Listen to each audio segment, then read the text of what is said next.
Good afternoon, everyone. Welcome to Future Connect webinar by RealtyNXT. I'm Radhanjali Rawal. I'm your host for the day. I would like to welcome all our speakers and our moderator, Mr. Vishal Mirchandani, CEO, Commercial and Retail Puravankara Limited, Mr. Arnav Gusain, Head of Real Estate and Product WeWork India, Ms. Reeza, President, Residential Business Embassy Group, Mr. Amit Ramani, founder and CEO, Office Space Solutions Private Limited, Mr. Shaishav Dharia, regional CEO, Lodha Group, Mr. Ismail Khan, CBO, Nestaway Technologies Private Limited. Our moderator is Kritika Singh Rawat, founder and CEO, RealtyNXT. Before we begin, I would like to inform you all that the session will be recorded. Today, the topic of discussion is impact of coronavirus outbreak on planning commercial and residential projects in the future. Now, I would request Kritika to please take the discussion forward. Thank you, Radhanjali. So thank you everyone for joining us for this very important topic where we are discussing how our readers have also asked how the product planning will change in commercial, residential, even co-working and co-living space. So starting from commercial, Mr. Vishal, I wanted to ask, CEO of Barclays have already quoted that gone were the days where 7,000 people were put in the building.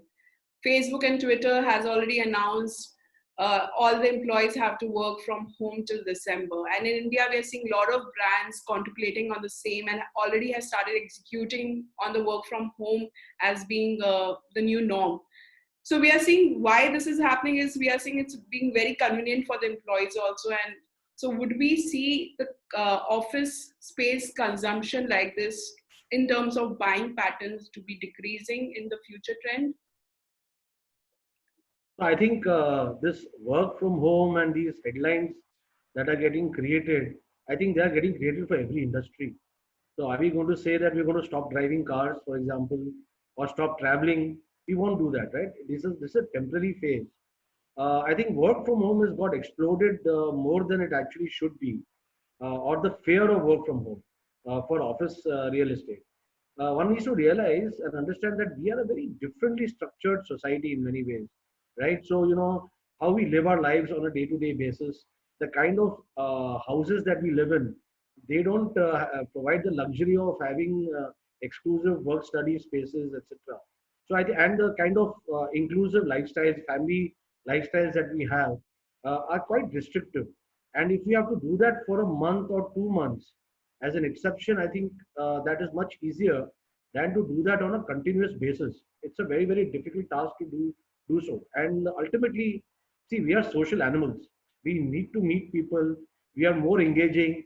You see, all our public places are always crowded and we're always talking to each other. You don't see this in advanced markets, which are very, very, not heavily packed or densely packed.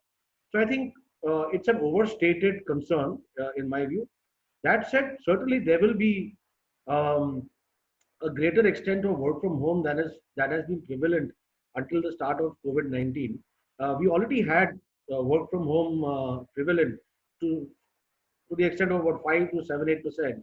I think that will grow to about 20 to 25%, right, of the workforce transitioning to working from home rather than being in the office. Now that said, you see that impact is about 30-40% of new staff working from home. But as a balancing factor to that phenomenon is also the de-densification of spaces. What is going to happen in offices also is that there will be requirement of more square footage, more area per seat that gets occupied.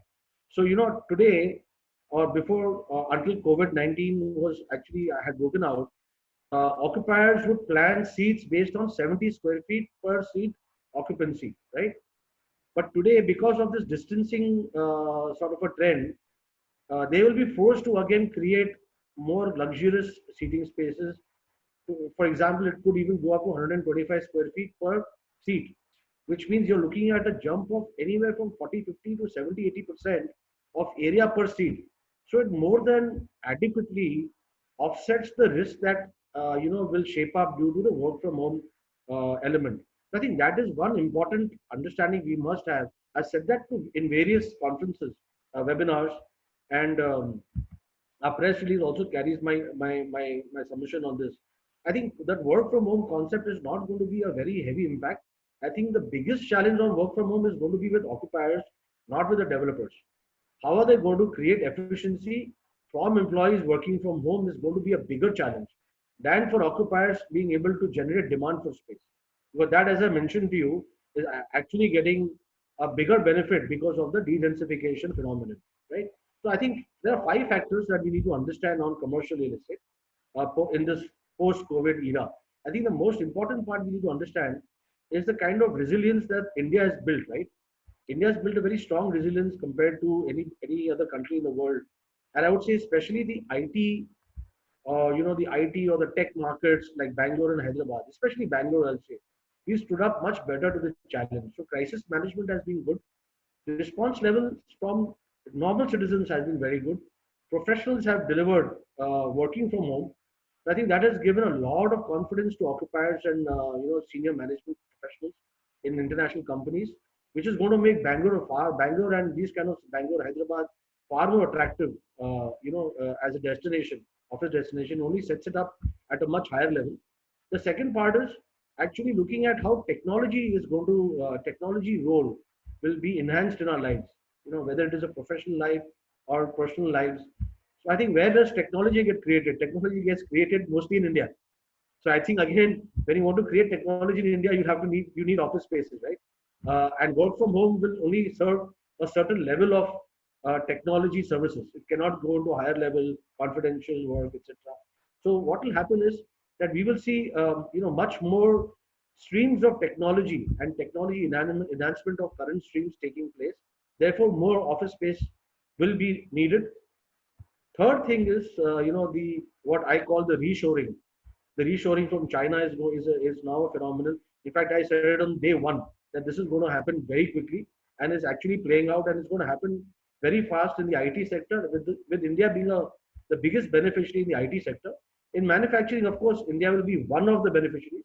There are other countries who will also benefit from this reshoring phenomenon in manufacturing. But again, because of manufacturing, you create more jobs. When you create more jobs, you need more office space. And of course, you need more residential apartments, etc. So I think it is job creative phenomenon very clearly. I don't think that there is a very big concern out there as far as job creation is concerned in the long term. And I also mentioned to you the de-densification part. So de-densification um, is going to be another big event that is going to play out. And riding above all this, as far as demand and economy of demand is concerned, is going to be the depreciation of the Indian rupee. You see, we've had the biggest bull run for commercial real estate in the last 6-7 years, right? Especially in the five years, I would say. And in that 5-year period, we did not see the rupee depreciate as much. So pretty much it was, we've seen only about 2-3% depreciation versus a historic depreciation of about 5-7%. So what we are going to witness now is we are going to see a much deeper depreciation of the rupee playing out, obviously because of the fiscal deficit that India is going to be facing due to the stimulus, etc., that is being delivered. So I think the weaker rupee makes the office space much more affordable. It is pegged against that dollar per square foot rent. I think that is going to play out very strongly. Very, very important factor in bringing to fore again the importance of commercial reality in India. So I think these five factors are very, very important, and they're going to play out post this COVID world. But I think this is post 2020. We are talking about 2020 onwards, 2021 onwards. 2020 is going to be a maintenance zone, for lack of a better term. We're going to see a lot of players trying to hang in there, trying to retain their tenancies, trying to ensure that occupiers are satisfied, levels of maintenance are very high, less amount of complaints, high safety and security, etc. So maintaining 2020 is the challenge. Growth really is going to start from 2021, and I have already mentioned the five factors of growth, and also you can say blunted or rather superseded the adverse impact that is being so very commonly stated about work from home. But Mr. Vishal, won't we see the buying pattern of a bigger brand, like how they used to purchase a 10,000 square feet space. Maybe now they will purchase more of a 5,000 square feet space because keeping a work from home operation also in mind. One such pattern we'll see happening, or won't we witness this soon? Because you never know, this crisis can repeat again. This is what everyone's is discussing about. No, that's what I mentioned to you, that work from home cannot happen. You cannot have 80-90% of your people working from home. It is not going to be possible. Everybody, actually, the people you talk to, keep on saying the same thing. I'm writing a paper actually on this subject, and probably next week I'll share it with you. It's linked to an economic theory. Why work from home can succeed to an extent, but not fully. It is linked to how many rides you can take on a roller coaster, right? In an hour. How many will you enjoy out of that? So efficiency levels are not going to remain the same for 100% of the workforce for 100% of the time. It's not possible to do that. You cannot achieve the level of motivation. If that had been the case today, without having, or until the COVID-19 issue started, why were big companies actually trying to have big events in their offices? Why would an American company have beer weekends on a Friday night? Because they want to motivate employees, right? They want people to come together. But if you keep people at home, don't bring them together, how will you get a collaboration effort? How will you get innovation out? How will you motivate people? So you need to get people energized. This is one factor that will play out. This is a risk mitigation factor that the occupiers will like to exercise, but it's to an extent. What they are going to do, in my view, is to be prepared for the future in case this happens again. So they've built the infrastructure to actually transfer jobs straight to the homes. Okay, there'll be a level of preparedness where it was not existing today or yesterday when this problem started. We were not prepared for this, but now people or companies will be prepared to transfer work from home, and therefore I think the transfer of work from home for a short period of time will be far more successful. But in the long term or on a sustainable basis, it will be majority still working from offices. So Reeza, for residential, I wanted to know, like right now people were buying 600 square feet, 650 square feet, and they were pretty, in metro cities especially, they were pretty practical, minimalistic, and it was the space which everyone were okay with. But do you see the buying pattern will now change in terms of now people are asking for 2.5 BHK, 3.5 BHK, maybe 750, 800 square feet? Will we see this kind of drastic change happening? Because as we were discussing with Mr. Vishal also, like work from home is something which made people think, even if in 55 days where people are staying in lockdown, they want a bigger space. Maybe a 0.5 BHK might help to bring that kind of, space utility, or they can put extra for themselves. Will we be seeing such pattern happening?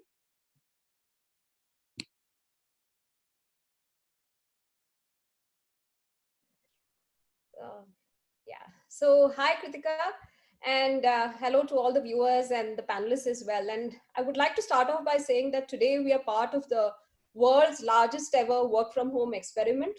And this has brought the most dramatic disruption to our office working culture in our lifetimes. So, I would corroborate with what Vishal is saying and say that there is no immediate downturn in the office market, and now social distancing is now part of our collective vocabulary, and working from home is also almost become the new normal, right? But with this entire COVID-19 situation, I think developers around the world today are being forced to introduce innovation into their co-product with design that responds to a very changing world. And this will not just affect residential real estate. I would think that all real estate asset classes will react very differently, and you cannot cast a single blanket view over each of them. I think every vertical is going to respond very differently to this. And this crisis has made people realize the value of a home more than anything else, right? And therefore, I would say that people will try to make their spaces more functional, more fluid in their purposes. And like you said, as this connected economy kind of acclimatizes, I think offices and residents will no longer be an afterthought. Their residences will have a home office, will no longer have a home at office, but an office at home, right? Now, from a luxury perspective, everything, Embassy is a large luxury residential player, and we have been integrating home offices along with our residential products from way back in 1995 almost. And then when we reintroduced our luxury category back in 2012, again, we integrated the concept of the home offices. But in the mid-segment category, I think that as more and more people are going to start working from home, we need to find ways to combine living areas with workspaces. So, but we should be careful not to decrease the quality of either space, right? So since space is the factor, it's limited in most use, flexibility will be key, right? Now, how can a dining room transform itself into a workspace using, say, flexible partitions, for example? Now, I would say that high-rise buildings were originally designed to organize as many people as possible in one place. Health and hygiene were not a consideration, but in times of this pandemic now, apart from this whole concept of home office, I would say that it is necessary to reduce contact with everything that is used in multi-story buildings. So right from your elevators, elevator buttons, door handles, surfaces, and above all, your neighbors as well. And today, real estate developers, like you said, have a golden opportunity to make smart homes with offices, with study rooms. Say like, you know, your 2 BHK, which is your most preferred category in a city like Bangalore, would potentially move to 2.5 BHK. A 3 BHK may move to 3.5 BHK. But it won't end there. I would say that, you know, the entry, arrival experience, right from how deliveries are planned, all of which will have to be enhanced with the use of technology. And the focus is now going to be all about healthy home design, about natural ventilation, about the science of light, I think spatial planning of common areas, circulation, programming, the influence of mental and physical health in design is going to increase tenfold. And again, corroborating with what Vishal said, I would say that we are humans, we still need connection, we need social activity, and there will always be a need for communal spaces. So co-working spaces in clubs, in the clubhouses of these buildings will start becoming the new norm. And I think builders will definitely look at things like urban planning, conservation of energy, how do you create biophilic design, right? How do you integrate green with buildings, the conservation of all natural resources, and of course, the aspect of sourcing locally. So Shaishav, the buying aspiration, would you agree would change the dynamics of how home buyers are going to prefer more of a 0.5 BHK? What's your take on that? So I think that probably the trend, or in my sense, what we are actually seeing since the sales from lockdown, maybe a bit beyond that point. So we've probably seen about 500 homes sold in the last 40 odd days. And when I go through that data, you're finding some interesting parts. One, I think almost 95% of the homes are sold in integrated developments. People are preferring developments now which have a combination of a community. You have the essential services because you saw the value of it.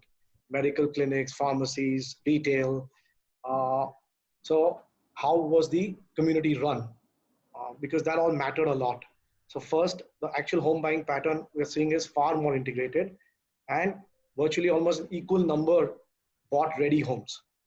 So I think that is the bigger first trend that we are seeing on the buying pattern over the last 500 sales. And it is quite different than what happened, let's say, pre-March. Huge jump towards integrated, huge jump towards ready. I think second is, of course, given a choice, if I could, instead of a 2-bedroom, buy 2.5, of course, I would do that now. Ultimately, comes down to affordability. Can you afford that extra half bedroom? So what could happen? You can make a trade-off. You move one suburb or that much, 5 kilometers further from the city center, where let's say the prices go down. So in a Mumbai context, we are going to continue to see far more homes being bought in the suburban areas like Thane or a Kalyan Dombivli or a Navi Mumbai. Because for that same money, instead of a 2-bedroom, I can buy a 2.5. So with that as a second decision factor, you will start seeing more and more people buying in these townships and slightly bigger homes than out there to meet this part. And I think it plays out because if you're going to, let's say, go to the office in shifts, may not be 100% work from home, you go in shifts. The pressure of I have to be in the city center because of traffic, travel greatly reduces. So you're going to see more and more acceptance saying that now let me make my decision on where I want to live and then the other. Third, if I may add, I think to this point, the other trend I believe we will see from an Indian context. Business continuity risk is going to be there now. You'll plan it in different ways, like Vishal talked about, or other manners will be there. Social distancing pressure, that's not going to go away. When you start thinking and planning for this for about, let's say, the next 12, 18 months, there will be behavioral change. People may not want to travel in public transport.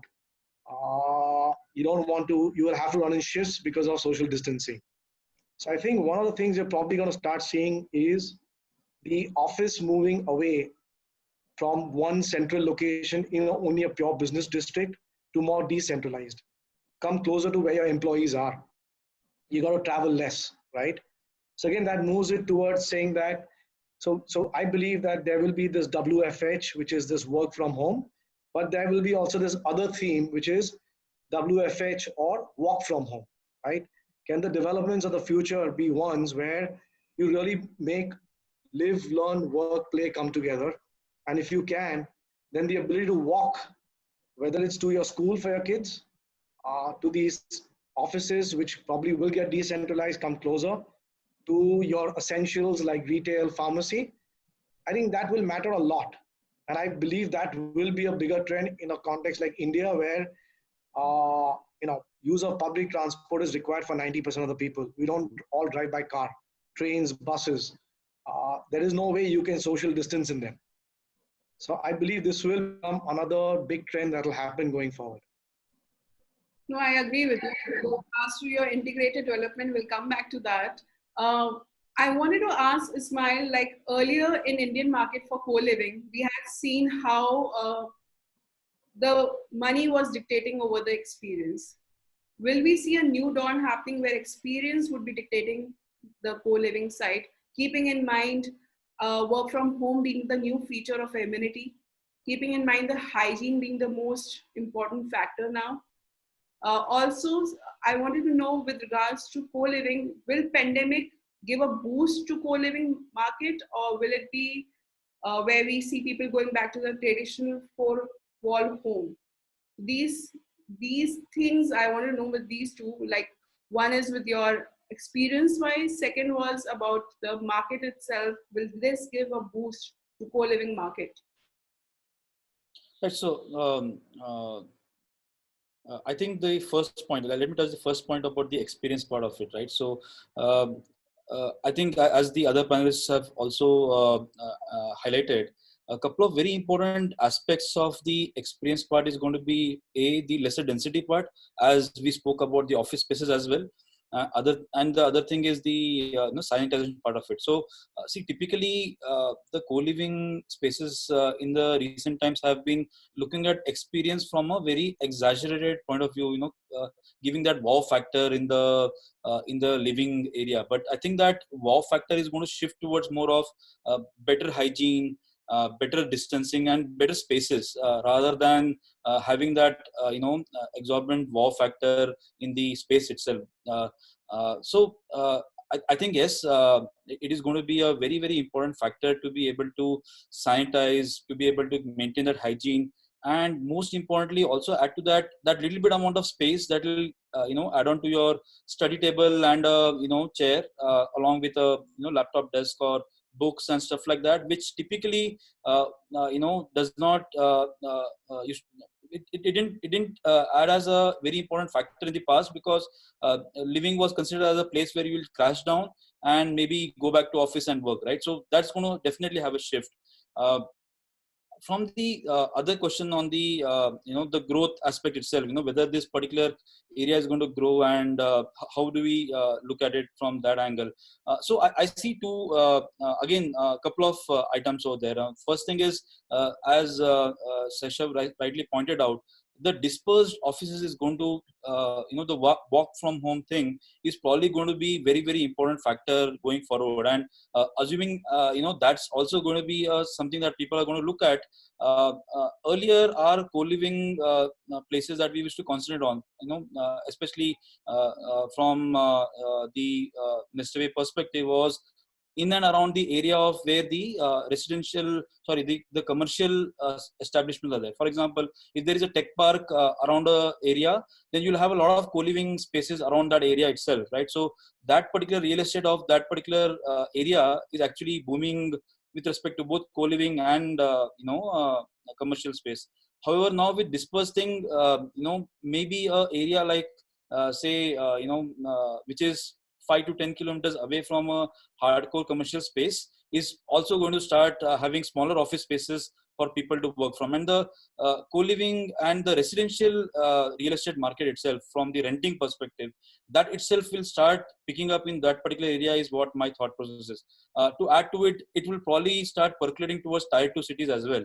It may start happening that people living in people having offices in Bangalore may have people working from Mysore as well, and maybe Mysore or a Kanakpura or a Devanalli kind of an area where people were not really having active offices around, will probably start working out of those spaces. So I think it is from the growth perspective, the spread may actually be a good part from the industry point of view. People, the real estate itself will spread across for the market perspective.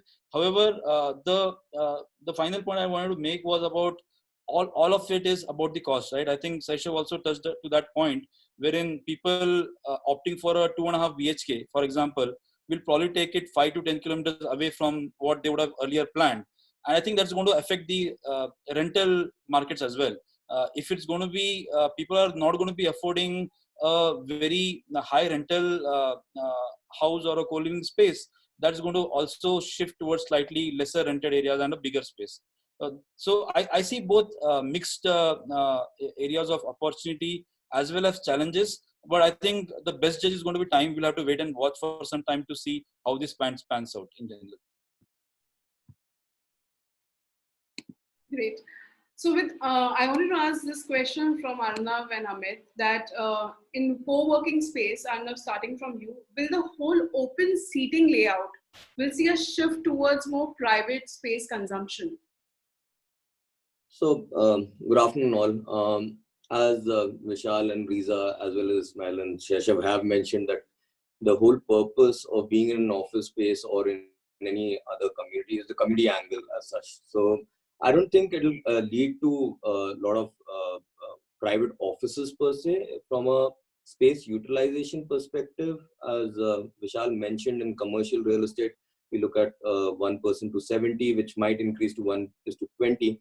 Now, this includes your conference area utilization, your meeting room utilization as such. It's not one person and the workspace area, right? So majority, like at WeWork, our community areas are very well designed and very well defined per se. And we are practically at a ratio of 1:80 to 1:120 in some cases. So if you're maintaining the social distancing norms in the private areas, what one needs to do within the office space to increase the space utilization for person to person depends on the end user. But having said that, the intention of our spaces is for people to mingle and for people to collaborate and to enhance the community experience. And that is being well taken care of in the common areas as such. Amit, you would like to add anything to that? Sure. So, Kritika, thank you for organizing this, and it's great to be here.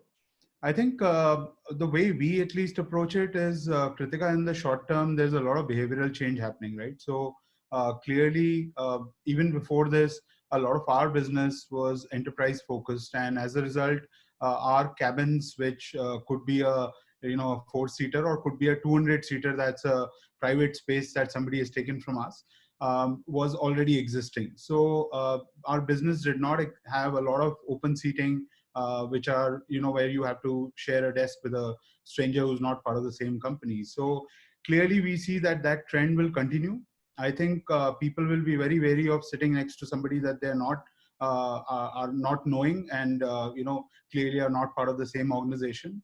I think the other part that we clearly see is that the centers will have to follow social distancing, and we will have to redesign. Now, obviously, social distancing, everybody is talking from a de-densification perspective.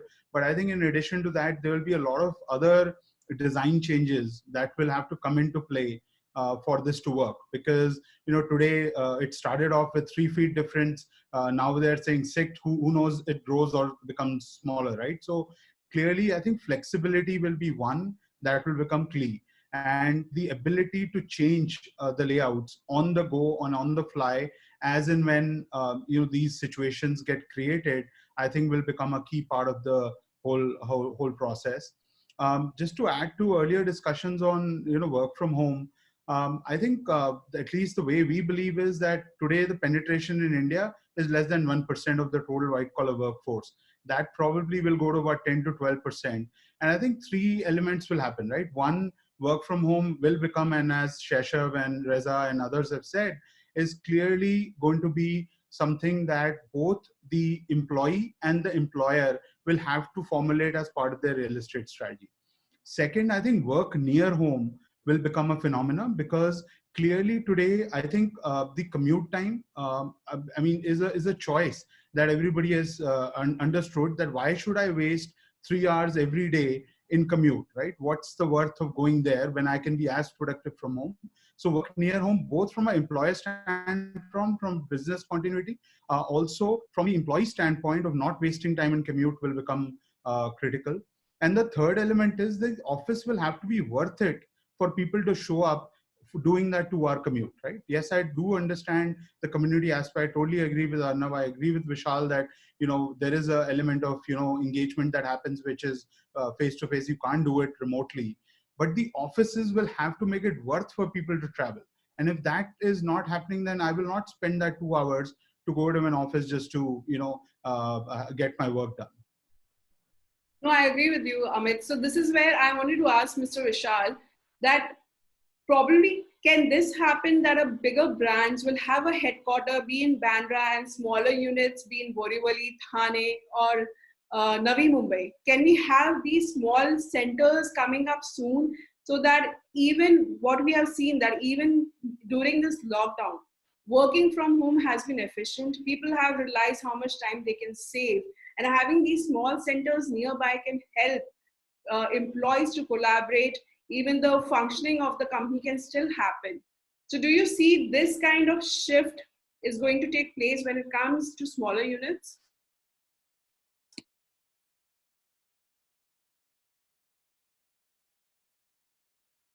So what I tend not to just go on to one extreme end. So that is one trend that will certainly take shape in terms of having what we call satellite offices. So there will be a central HQ, you'll have a hub, and then we'll have a spoke sort of a setup. That said, that works for a company which has got, let us say, in a city like Bangalore, which is the biggest office market. Say, let's say a company has 5,000 employees. When you have 5,000 employees, means you require about in the current context, about 4.5 to 5 lakh square feet of space. Okay, so that you can distribute, etc. But let us take the example of a very large occupier, somebody who has 50,000, 70,000, 80,000 people working in one city, and there are names, not one name. There are names like that in Bangalore, okay, who have actually been looking at consolidating. So I think another phenomenon is going to take place, which will de-risk their current position in campuses in the following manner.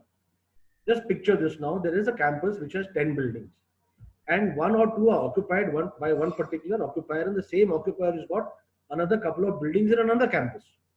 In that manner, they've got a scattered presence across the city.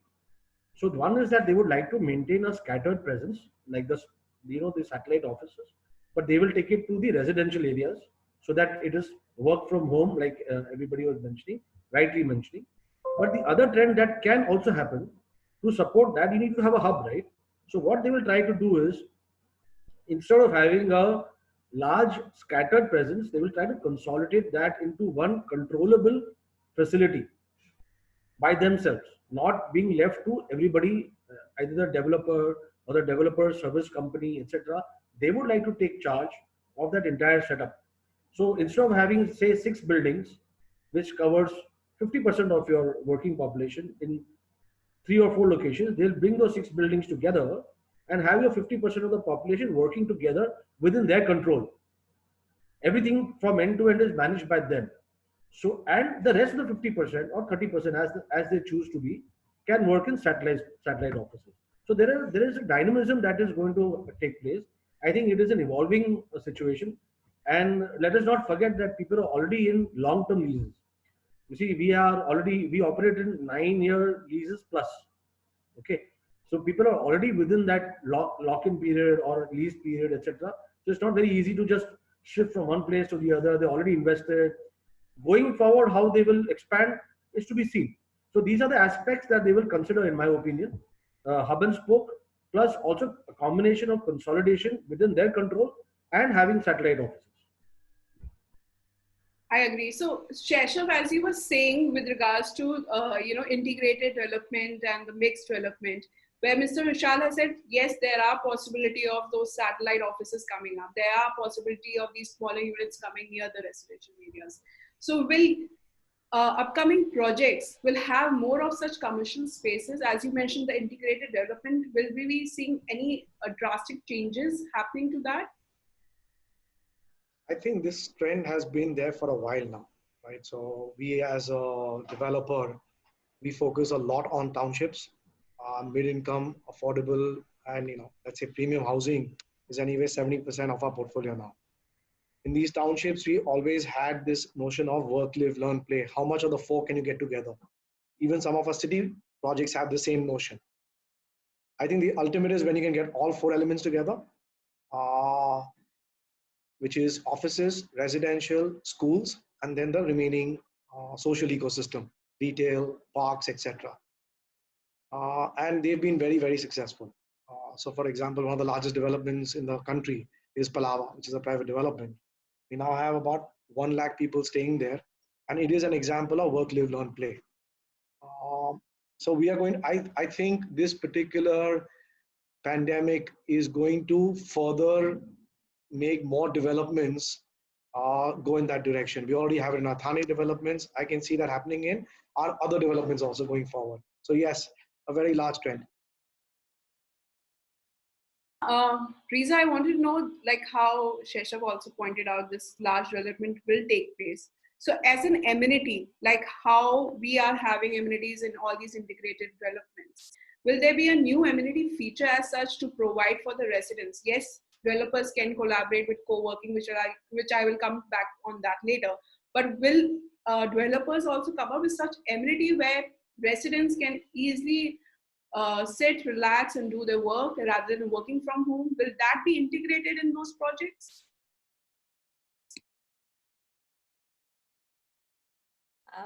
I think I mentioned this in my first conversation as well. I would say that co-working, for example, in clubs might be an amenity that most developers will continue to provide and will consider providing given today's scenario.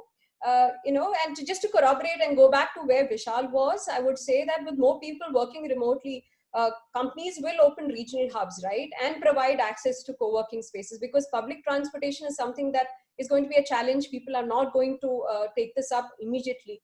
So they are going to start asking, the employers are going to ask employees to take up, for example, a space at a co-working center to begin with. So now if this can be provided within a residential development, great.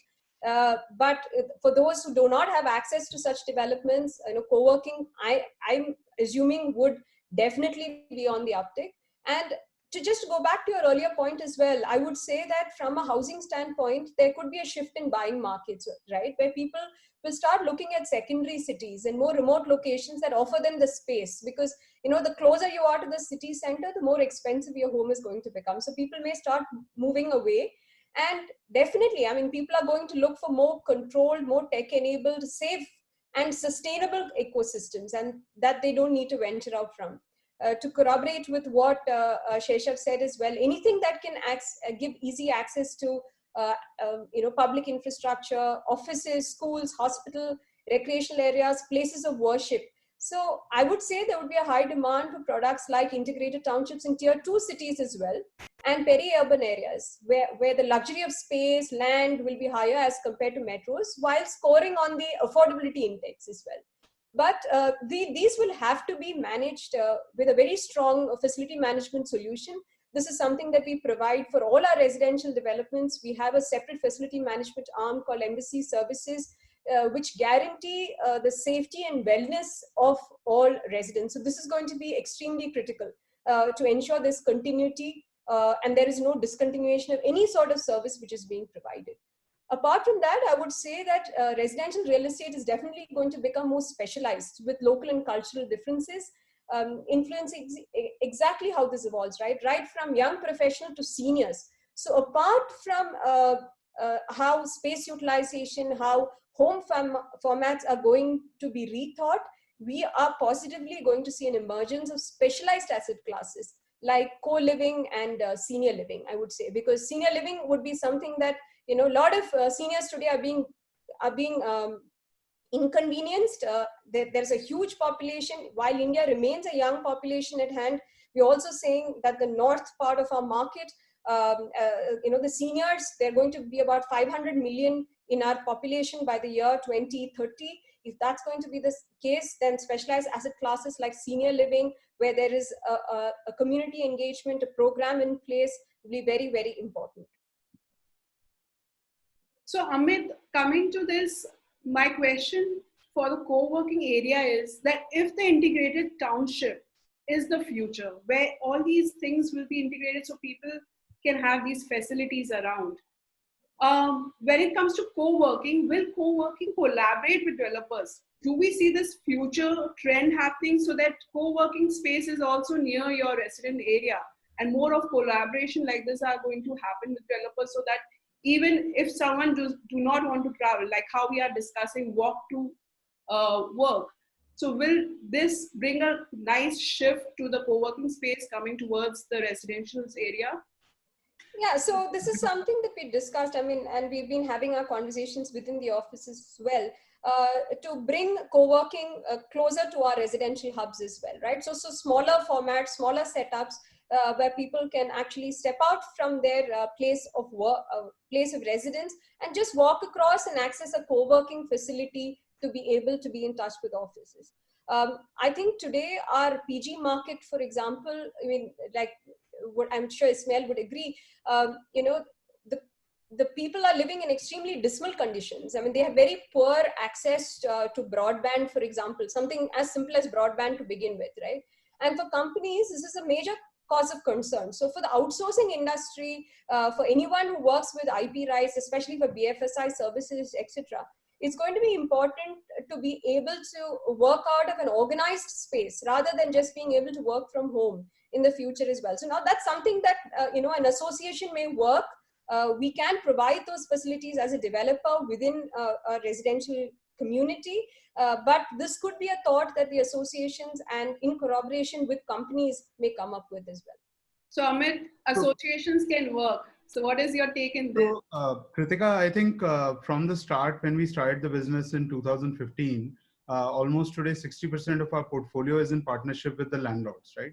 So that has been a key part of our strategy, where majority of our spaces today are in partnership with the landlords, and we have done extremely well. In fact, when people were asking for waivers, we were able to commit to our landlords where we were in partnerships, made them almost similar money that they were making over the last few months. So I think it's a proven model, and we have been very clear that I think just like developers don't operate banks, they don't operate hotels themselves. I think from our standpoint, we see as co-working operators as having the expertise to service the ultimate customer. And I think in that scenario, we will continue to see that trend. I think it's a model that will work well with the integrated development that's been talked about. It's a model that will work well even if you are talking about remote locations or locations near residential hubs. And clearly, we've already done it in the CBD markets, right? We are present in 70 centers across 10 cities. So clearly, we know that the CBD part of co-working works well. I think as the environment comes back and stabilizes, and people either we find a vaccine or we get over the fear in the short term till we find the vaccine. I think clearly what we will see is a lot more focus on co-working, because I think three things that will work from a occupier standpoint, right? One, flexibility. And I'm not sure if my developer friends will be fast enough to offer a year-long lock-in, which we do, because flexibility is going to be key. Second, the occupiers coming back will be hard strapped for cash, right? Because capital will be constrained, and clearly they would want to convert their capital investments into an operating model. And third, they would need a network of spaces. Now, it's good to say that everybody will build their regional offices and satellite locations, but the need is today. You can't wait for it for a year to say, I will build a regional hub, right? It's today. So clearly, I think the co-working players that are networked and have a large network similar to ourselves will see a lot of uptick, because people will require for business continuity to be able to provide those spaces. So yes, we are all on for partnering with our developer friends. Arnav, in this, I wanted to know like how we discussed like satellite offices coming nearby, smaller units need to come nearby. And we know for sure all these bigger brands, if they enter in these small units, co-working is the space for them to enter. So as Amit also said, collaboration, of course, with the developer is important. Even a developer needs to consider this. Don't you think we know like a lot of WeWork in bigger brands are already there? Be Mahindra or be Godrej. A lot of people have already occupied those space. And then these smaller units will be again a new trend for co-working to be near the residence area. So this trend, how it's going to uprise and how the collaboration with developers will happen. What's your take on that? Yeah, as Amit mentioned, I think the most important part is flexibility and convenience, right? And when you merge that with basically the health, safety, and hygiene factor that each employee as well as employer will be looking at, it makes things easier. With players like us, when you have around 12 buildings across the city, the hub and spoke model already comes into play as such, because you're active in any micro market within the city.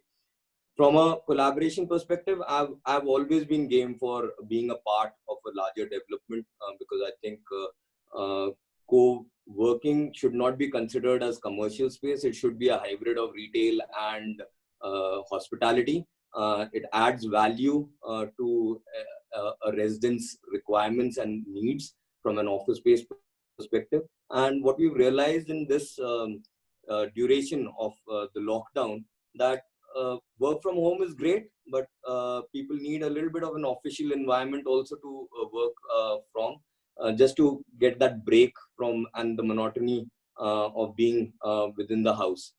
Now, I think even the companies, I think, will have to revisit a lot in terms of their space requirement and how they're looking at traditional real estate absorption.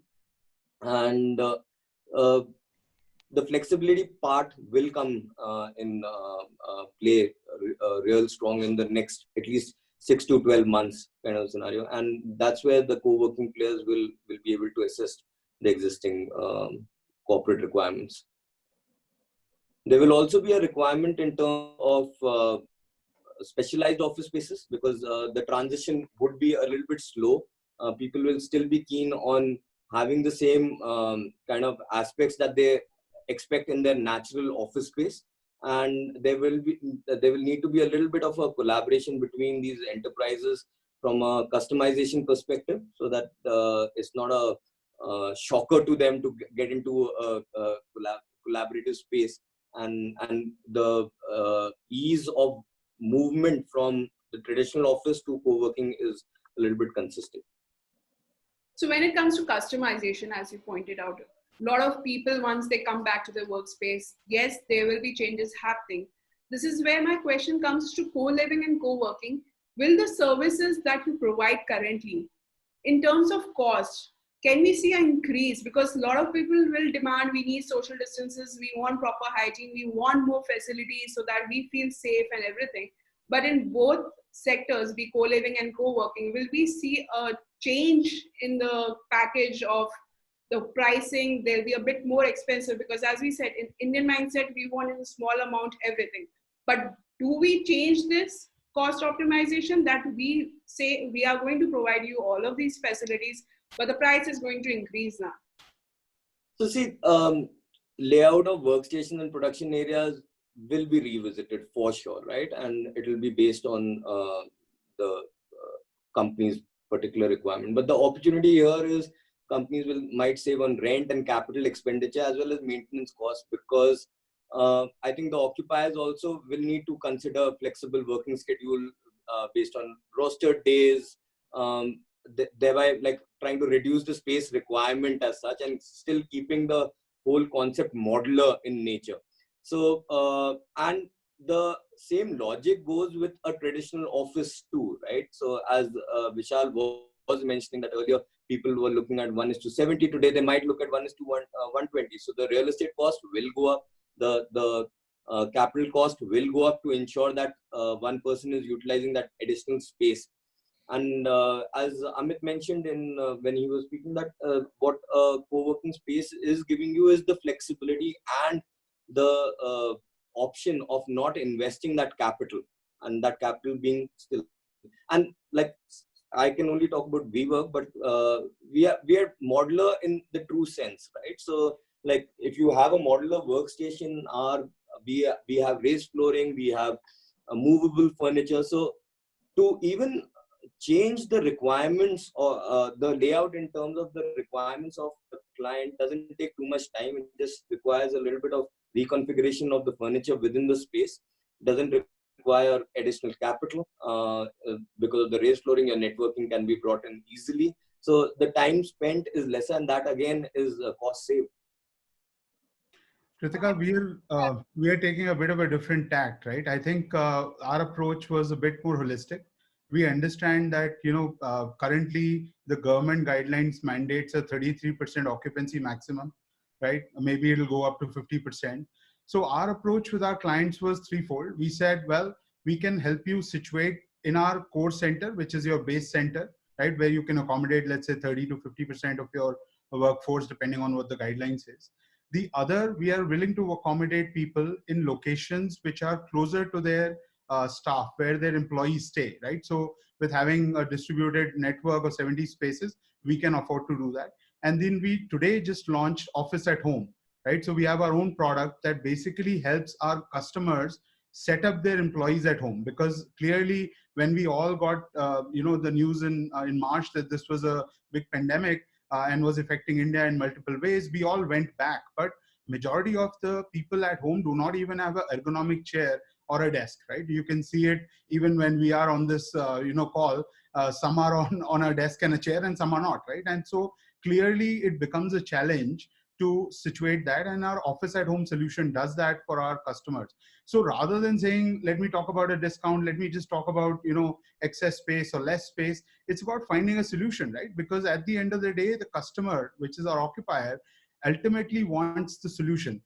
Cost, everybody will understand, right? If you're occupying at 70 square feet or 120 square feet, there is a differential. It's all related to the per square foot cost. Every occupier also understands that fairly well. But rather than closing that discussion, our approach was, let me find you a solution, and we have been very successful. In fact, many of our customers already signed on for the Office at Home product. So I think that's the way we are at least approaching it. So coming to that, Ismail, in co-living, like currently the brands were optimizing the spaces a lot. Like be in a kitchen, a person is putting a bed, this is your, like all kind of optimization of the space was happening. But when it comes to now, like how we discussed, the experience will now matter, the hygiene will matter. So in this, will co-living will be a bit of expensive when it comes to cost? Because to accommodate all these features, how co-living will change their dynamics when it comes to cost optimization? So from the co-living perspective, there are two aspects to the cost, right? One is the cost of the space itself. The bigger the space that you have, the higher the cost that you have to shell out, right? That's one part of it. The other part of it is obviously about the kind of facilities that we provide inside the space. You may provide a very flashy bed with a flashy mattress, and a lot of common area will have a big television or some sort of a flashy things like a billiards table and stuff like that, right? So that also adds to a lot of cost with respect to what people can afford at a co-living place. What I see is that, with the social distancing norm and the safety per se, I mean, health hazard is the biggest thing that we can think about. So the space is going to be very, very critical, not as much the facilities, right? So I also see a trend of people starting to opt for, I mean, we have already been seeing it over the last year or so, where people love to have a 1 BHK rather than a single room and a bathroom, just to crash at one place. If you can have lesser facilities in a 1 BHK kind of a place, and maybe two friends share it, a group of friends sharing a particular house, it becomes a lot more safe and secure from their perspective, rather than sharing a room with two people, because two individuals who are not really known to each other, that brings in the an iota of doubt in people's mind. Can I share my room with this particular individual or not, and stuff like that. So that I think is going to shift. A lot of our solutions that we offer at Nestaway, a 3 BHK house is rented out as 3 individual rooms today, rather than rented out as 6 individual beds with 2 people in each room, kind of a solution, right? So the space of individual is going to be very, very important.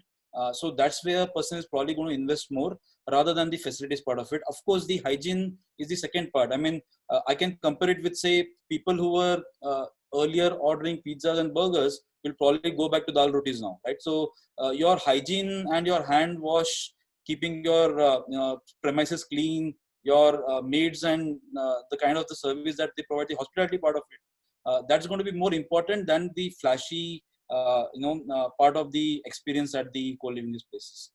I think it's going to be a balance of where you spend the money rather than increase or decrease the budget either ways. No, I agree. So Shaishav, cost we are discussing in terms of co-working and co-living, but in cost, we are looking right now, a lot of real estate developers are doing, price cutting and slashes or discount, like refundable, the payment terms, everything is getting changed. But post-COVID, how do you see the residential sector is going to come up? So I think 2 parts. First is, as I said, integrated developments, and second is ready homes. I think the fear factor, the discomfort with under construction will be higher. Developer brand will matter even more. So because you're seeing this migrant labor issue. If we have this challenge, how our project is going to get completed, it's going to take longer. So you're going to find this one big thing about, I just have to get a ready home. I think second thing is that over the last few years, this whole concept of it's much better to rent, financial products, investment out there. I think a lot of those views have changed in the last 2-3 months. I think there is a need for everything. A home is a safety thing. You want to own that one home because it's important for your own financial diversification. So you have your home, you have your stocks, you have your gold. It's not all about just saying that I would, it's not required. So I think that's the second change I'm seeing of how do you do that. And will only increase more after COVID, where more people will want to own at least that one home first and secure themselves. In terms of, and third is far, far greater amount of demand in the township, middle income, affordable segment. I think luxury will take some time because that particular segment has probably got a little more spooked, at least in the Mumbai context, I would say. I don't know about Bangalore as well. And so there, it'll take some time. There'll be a little stalemate for 2 or 3 months.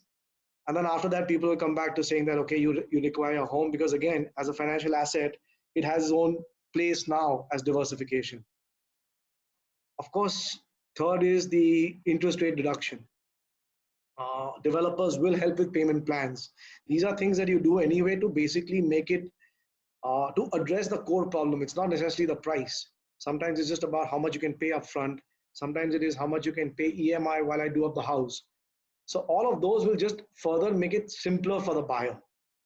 I actually believe that generally residential trends will remain quite good. But again, consolidate very much to ready and large developers. Reeza, what's your take on the luxury housing? Post-COVID, how luxury housing sector will come up? So that's an interesting question. See, again, to go back, I think ready to move in homes will continue to see an uptick. Okay, especially even in luxury residential. The supply constraint is severe in luxury, right? I mean, no developers are really doing too many luxury products these days. So the inventory continues to remain fairly static. As developers move away from doing luxury housing, the available inventory that's available in the market is only going to increase. But I would say that our macros, our business macros still fundamentally remain extremely strong, right? There is a whole concept of the shifting family structures. I think Indian joint family has given way to nuclear households, what we define as a couple or a single person with or without children. So with the proportion of nuclear households being on the rise, and it's projected to increase by 74%, I would say that people would continue to look for homes, irrespective of whether it's luxury or it's a mid-income home. Also, the fact of continuing urbanization, right? 10 million people migrating to cities every year, about 40% of India's population will be living in urban areas by 2030. Now, if that is a fact, I would say that homes will continue to be something that a luxury, someone who's looking for a luxury product or someone who's looking for a mid-segment home or an affordable home, those are the factors that we need to consider. Limited inventory being introduced in the market by developers. The available ready to move in homes are seeing a very sharp rise in interest, and especially post this lockdown period.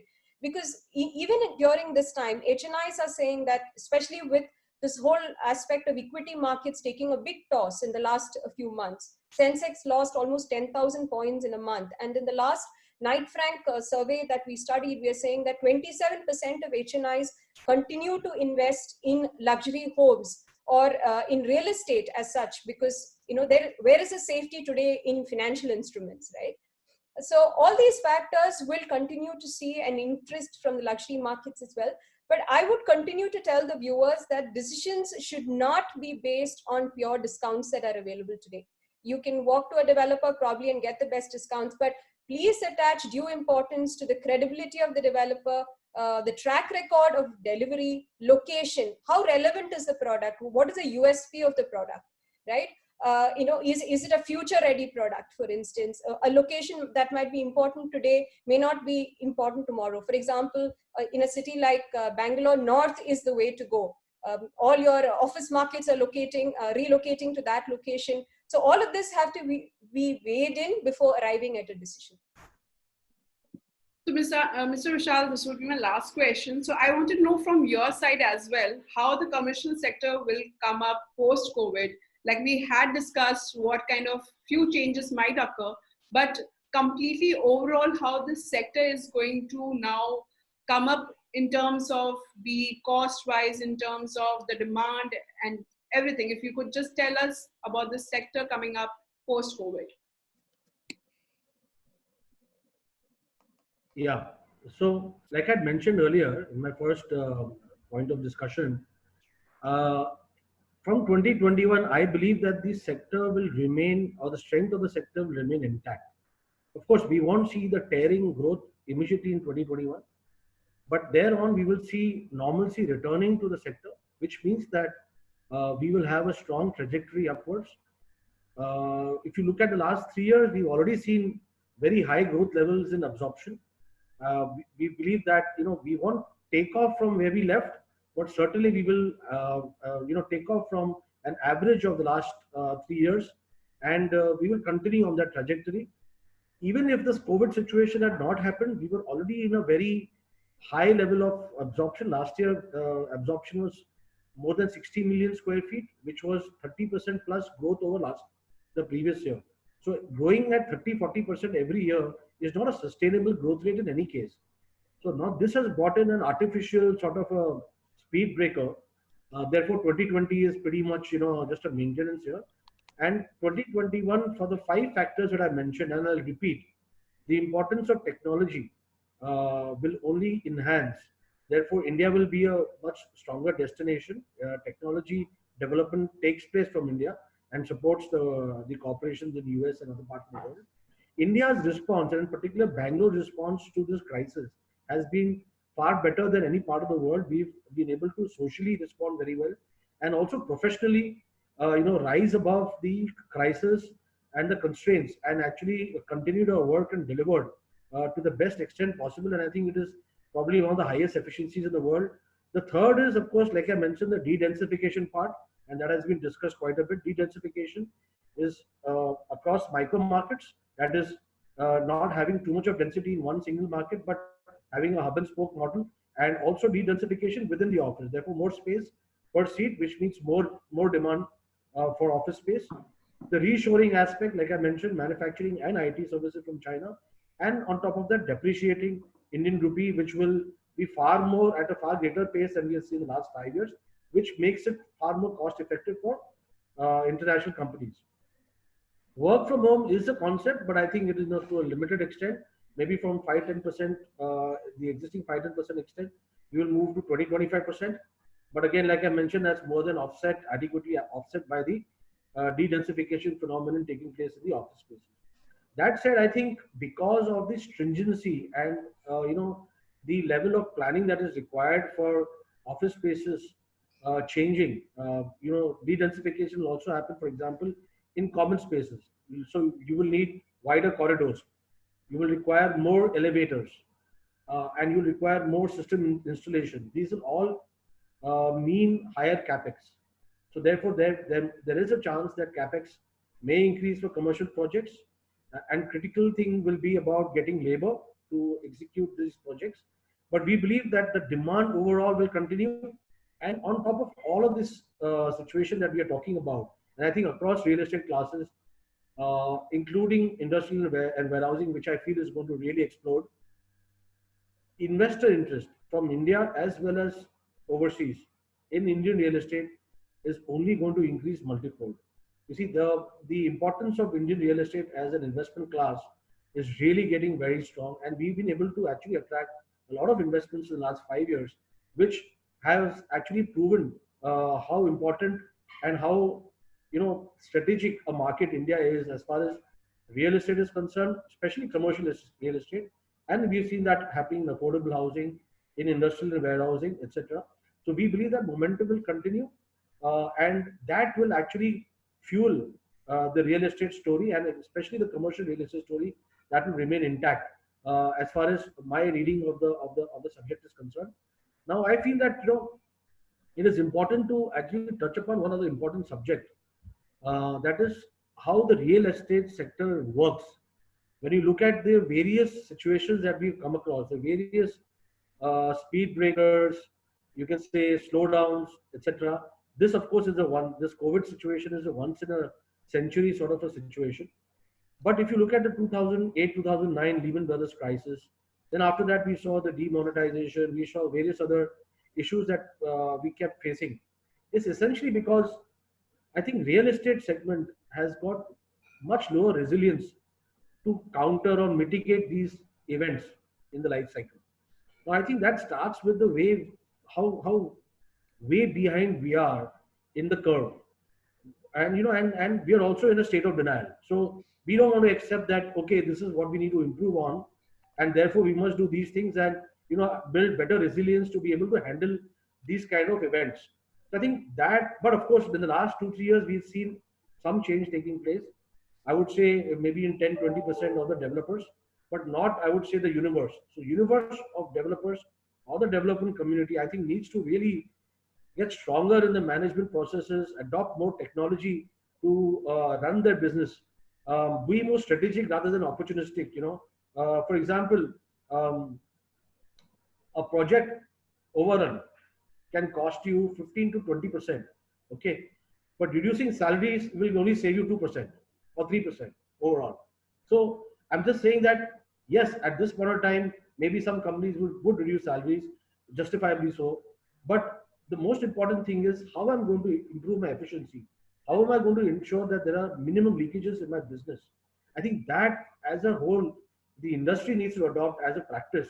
We are seeing that process being, adopted in a very hesitating manner and not with full throttle. I think the time has come that we go full throttle in strengthening our practices, our processes, and adopting technology so that we are able to be more we are more resilient to these kind of events that take place in our economic life cycles.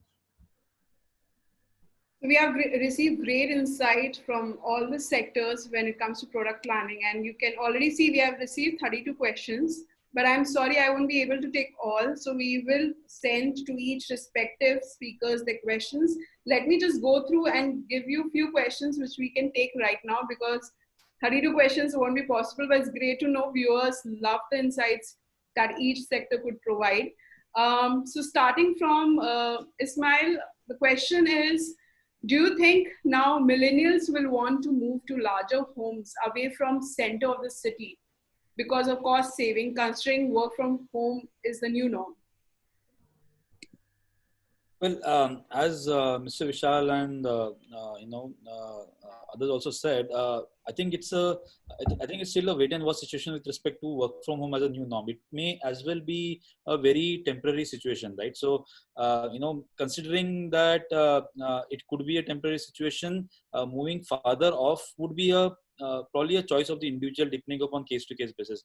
Well, I still see, I still like the quote from Shaishav about work from home, and I think that would probably be a new norm. And so residential and co-living,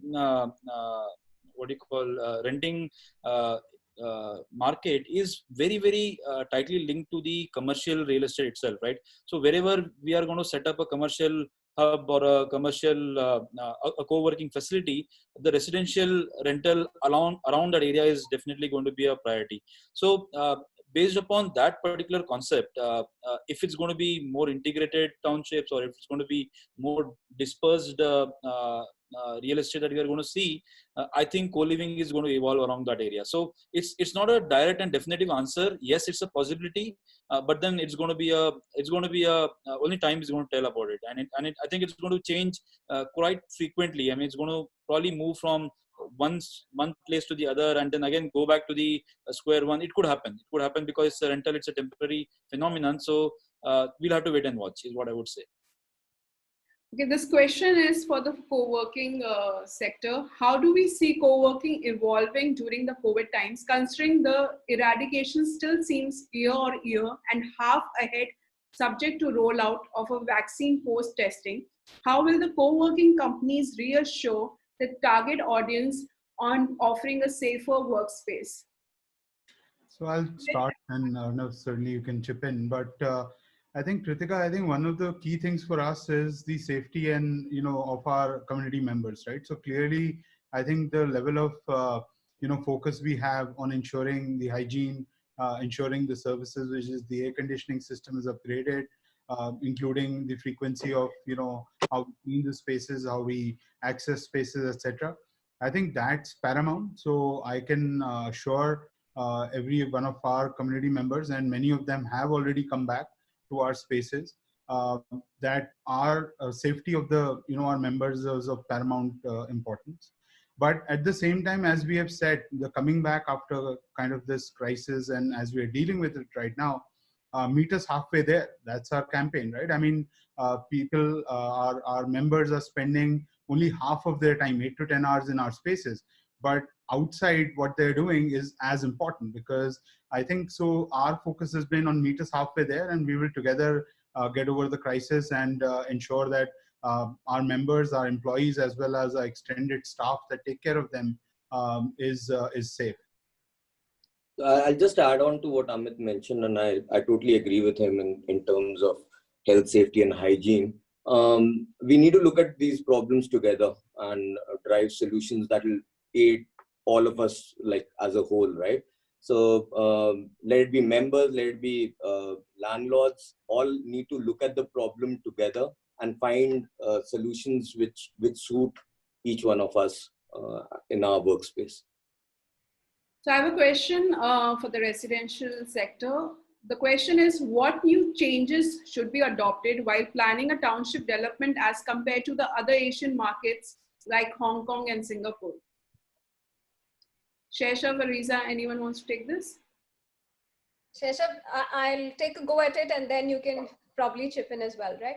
All these urban agglomerations, I would say, are far away from city centers, which is probably one of the reasons why the rental model has worked for this affordable customer, so to speak, right? Because today customers do not want to spend on transportation costs. They may as well put that cost away towards education or towards the healthcare of their family. So they prefer to stay in rental versus moving away from the city and investing in an affordable home.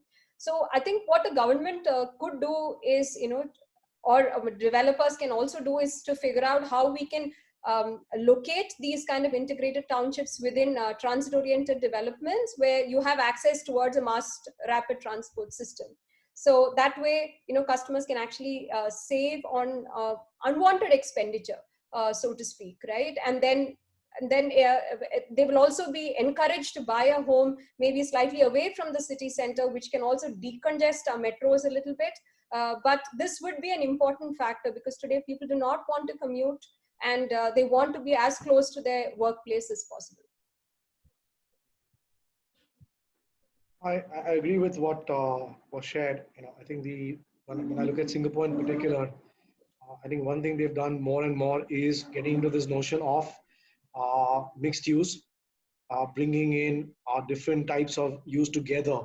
Ultimately, the only way to take care of infrastructure challenges, other things, is getting all of this together. If you keep zoning everything very far apart where everyone drives in, that's going to be difficult. Although I'm sure they must be having their own challenges because they've gone through this whole notion of very high density, going vertical, lots of public transport. So I think there's going to be a new learning on planning now. It may not be the old model that we saw, let's say in places like Singapore. We'll just have to adapt it. And also the Indian market is different. Our economics are different. So I think it'll take some more time to really evaluate what will be the new model. But I'm convinced more and more it's all going to be about bringing in all these elements of work, live, learn, play together in different forms across the city rather than very segregated zoning. Mr. Vishal, there's a question for you that in the trends that you had mentioned, the question is any new tier 2 cities that will be taking a lead in commercial development after COVID because of more open land and low cost? That has always been an option. It's not a new thing. Land cost in tier 2 cities or tier 3 cities has always been lower. But one needs to remember cost of construction doesn't change much. Okay, wherever you construct, I mean, cost of cement, cost of steel, contractor costs, labor costs are pretty much the same. Maybe in some cases it's even higher for the same product because it's more difficult to execute and it takes more time to execute. So from a land point of view, yes, there's a cost difference, but from a construction point of view, there's not much of a difference. That said, I think the most important thing that one needs to understand is availability of, the IT employees, the resources. I think most of the resources like to work in big cities because of the way they are, the opportunities that they get to work in big cities. So if the social distancing norm becomes very stringent going forward, and therefore working in a big city becomes more difficult, then I think tier 2 cities will get a little bit more importance. Like I said, I won't swing to the other side of the pendulum at all. It might increase, let us say, their importance from where they are by about 20% or so. But I don't think it will make such a big dramatic change. You need to also understand that the large outsourcing companies, okay, they're already operating in, let us say, 12, 15 cities of the country. They already have operations in cities like Kochi, Indore, these kind of cities. So we are already seeing operations in these cities. That said, I think importantly, we have to understand the needs of the IT, the workforce. That is a very, very big challenge to overcome. To be able to get the right workforce to support your strategy is the most important facet of this tier 2 and tier 3 strategy. Not cost. Costs are not that high. I think questions keep coming, so I'm going to take the last 2 questions because we have few online questions as well. So this question is for the residential. Don't you think this is the time for the government to start and support rent to own concept similar to Dubai market, which is supported by the government to improve performance and contribution of real estate in GDP? This question is from Pankaj Gauri, VP Sales, ARG Realty.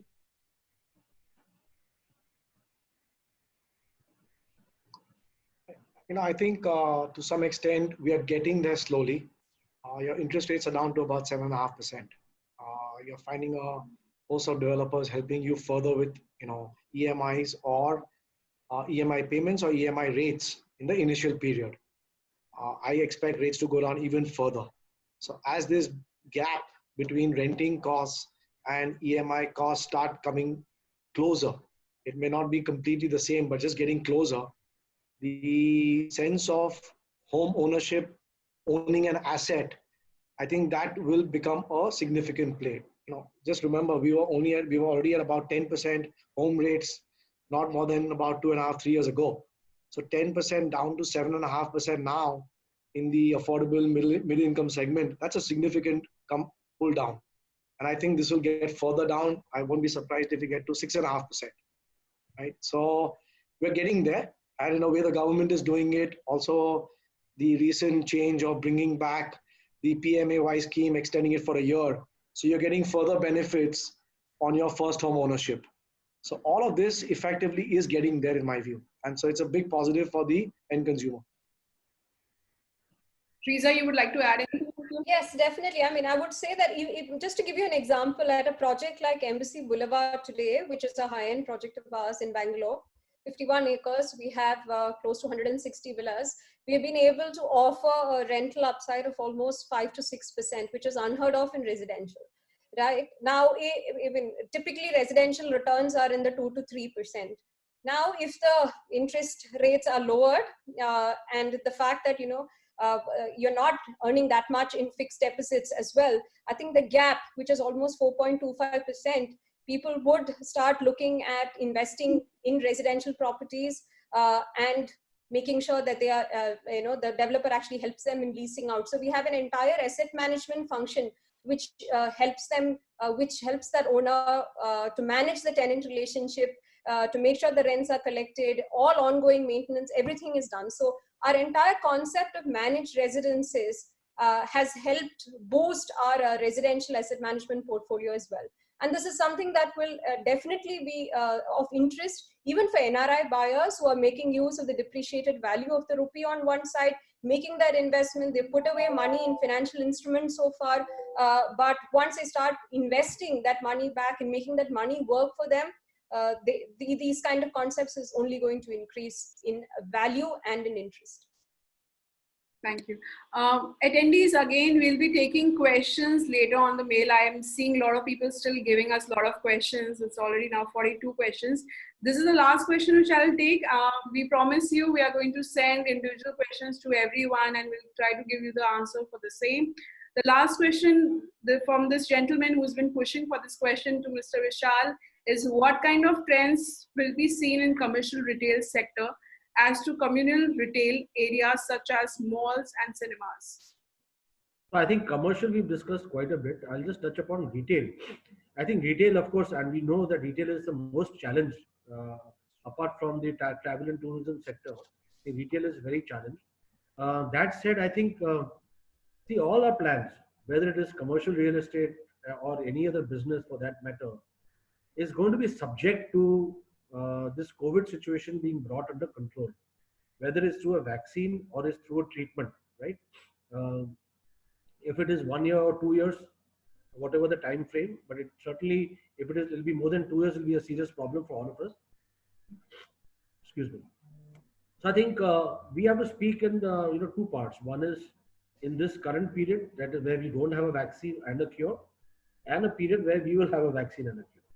So I think there are, and there are malls that are operating, or retail spaces that are operating, and there are malls and retail spaces which will get operational maybe after 2 years. So I think during this period, the challenge is going to be very, very strong. I think the fundamental part is that the frequency of customer visits to a retail destination are going to be far more infrequent than what we have seen in the past. And they will be much more purposeful. For example, if you are living close to a mall or a retail space or a high street, or you want to meet up with some friend, you don't mind meeting up in a mall and these kind of places. you will certainly not do that anymore. You will meet in each other's houses. But when you used to earlier do it, that is go to a mall just to meet your friend casually, you will also tend to go to shops and buy things on impulse. Okay, so I think it is going to be more of a destination visit, more purposeful visit. Therefore, when I started my career when I started working in Chopper Stop, I'll say about more than 20 years back, when we started up the pretty much the entire large operation, we saw that the heavy footfalls and the heavy shopping happened in the festival periods, Diwali, Christmas, and then the sale periods. And the rest of the year, we should see a big dip. But as we kept moving on, year on year, up, let's say after around 2000, the year 2000 and thereafter, we saw a flattening of the curve. So you don't see a big spike during Diwali, and then a crash, and then one spike in December, and then again flat completely. No. So what we saw was a much more even shopping trend. But of course, there were certain spikes in the festival seasons. What I feel is going to happen is that the spikes are going to return now. That unevenness of shopping behavior is going to now come back into a trend during this period of caution. So I think only if you need to shop for your occasion or a festival will you go to a mall or a retail outlet to shop, not just to see what viewers come to the shop, right? Going to see a movie, I think still people will go and see movies, provided multiplex operators are able to provide you with proper social distancing seats. In any case, if you look at how the multiplex business in India works, it works at an occupancy of 50% or thereabouts. So what is going to happen is that to be able to meet that standard, say 50%, or even go down to 40%, you'll have to cut down the number of shows and the number of seats, because it takes much more time to accommodate people in the theaters versus what you see as a big herd standing outside a cinema. So I think there's going to be a big adjustment. Fewer films will come out. The content, the extent of content supply will reduce dramatically. Number of shows will reduce. So you can say that number of people watching a movie will come down by 50-60% at least for this one or 2 year period. So therefore costs will have to be adjusted to that extent, but people will go. See, we are social animals. You get a chance to go even buy vegetables or buy a loaf of bread, which you can get very easily in your house. You still want to do it yourself. And can you imagine when there is a relaxation of law, you are certainly going to step up and go and watch a movie that you want to see. Okay, if you were seeing 5 movies in a year last year, then today you will see probably 1 or 2, like I said. And automatically also content and investment in creating content is going to come down. So I think, and operating costs will have to be controlled to that extent. I feel even restaurant business will come back. Okay, I feel it will come back to the extent of 30, 40 or even 50%. There is 50% of seating inside. See, we are, Charles Darwin said survival of the fittest, right? We are humans, we are jugadis. We will bring out a solution to overcome our challenges. We are not going to sitting like that and saying, oh God, I'm stuck so badly, my business is finished. Nobody thinks like that. Or a successful entrepreneur or even an average entrepreneur will not think like that. So we are going to find solutions. We are going to have in-dining experience in restaurants. We'll of course have more extent of home deliveries, etc. taking place. But again, you are not sure in home delivery also, what is your guarantee that the person who is delivering food to you in your house is clean or is not infected? So there are going to be no guarantees and people know it. You can't stop living your life. I think that mentality and that resilience, mental resilience is going to come in with a lot of precaution that we would like to take in the way we go about doing things. Wearing of masks, etc., disinfectants, washing hands, all those things are going to take place. So I think, going back to the fundamental question, but this understanding is very important. I think we will be able to achieve 50-60% of our business as we left it when this COVID situation started in retail, at least 50-60%. In the next, you can say, year or so, if the problem is not solved, and if it doesn't continue to get solved even after 1 year, I think we'll go back to 75-80%. which is not a bad space to be in. The challenge, in my view, is for malls which are under construction and are ready to be launched in the next 6 to 9 months. Now they have to first get ready. They have to convince retailers to come on board, confirm their leases, do their fit outs, and start operations, and then generate that level of footfall. And that is a huge challenge. So, to my mind, I think the best solution for these kind of malls is to postpone their launches by year and a half at least. I think that is the most, you can say, iffy space, if I have to use that term, in the retail sector. Otherwise, I feel that life is going to go on to the extent possible, and we will all work towards making that happen, I think. And I think that's good for us.